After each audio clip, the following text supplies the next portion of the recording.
క్రీస్తునందున్న ప్రియులకు ప్రేమతో వందనాలు తెలియజేస్తున్నాను. ఏప్రిల్ నెల 20వ తేదీ 2025. ఈరోజు దేవుడు మనకు చేస్తున్న వాగ్దానం ఏమిటనగా రోమాపత్రిక 4వ అధ్యాయము 25వ వచనం. ఆయన మన అపరాధముల నిమిత్తమై అప్పగింపబడి మనము నీతిమంతులముగా తీర్చబడుటకై లేపబడెను. ఆమేన్. నా ప్రియమైన సహోదరి సహోదరులారా, ఈ మాటలు వింటున్న మీకందరికీ మొదటగా మన రక్షకుడైన యేసుక్రీస్తు ప్రభుల వారి పునరుద్ధాన దినపు శుభాకాంక్షలు తెలియజేస్తున్నాను. దేవునికి మహిమ కలుగునుగాక. ప్రియులారా, అందరూ బాగున్నారు కదా?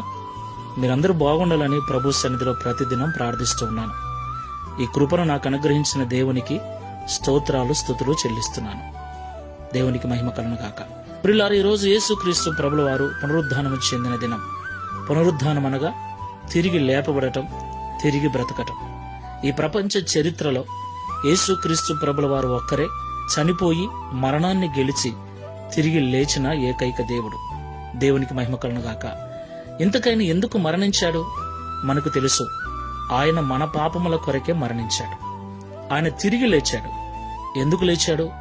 వాక్యం ఇలాగూ సెలవిస్తుంది, ఆయన మన అపరాధముల నిమిత్తం అప్పగింపబడి మనము నీతిమంతులుగా తీర్చబడుటకై లేపబడెను అని. దేవునికి మహిమ కలుగునుగాక. ప్రియులారా, మనం ఎందుకు నీతిమంతులుగా తీర్చబడాలి? నిజమే, మనము జన్మతో కర్మతో పాపులమే. పాపులమైన మనము పరలోక రాజ్యం చేరటం అసాధ్యం.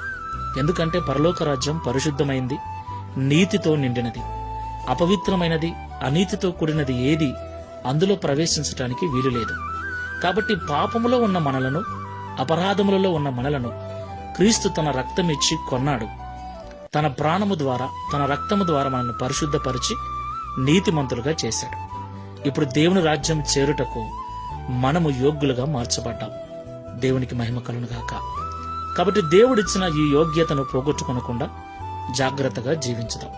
ప్రార్థన చేసుకుందాం. ప్రేమ స్వరూపుడైన తండ్రి, పరిశుద్ధుడైన ప్రభువా, మీకు స్తోత్రాలు.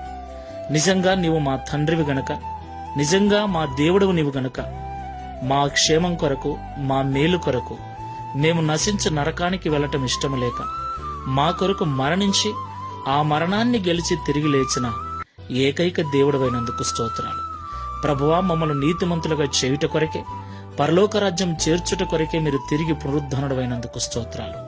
మీ పునరుద్ధానము ద్వారా కలిగిన ఈ నీతిని మేము పోగొట్టుకొనకుండా జాగ్రత్తగా కాపాడుకొనొచ్చు మేము కూడా నిత్యరాజ్యము చేరుటకు సహాయం చేయమని, తద్వారా మేమందరము కూడా నిత్యరాజ్యములో, నిత్యత్వములో నీతో కలిసి ఆనందించుటకు కృపను అనుగ్రహించమని, ఈ పునరుద్ధాన దినమున మా ప్రియుల కుటుంబాలన్నిటిని కూడా దీవించి ఆశీర్వదించమని యేసు నామములో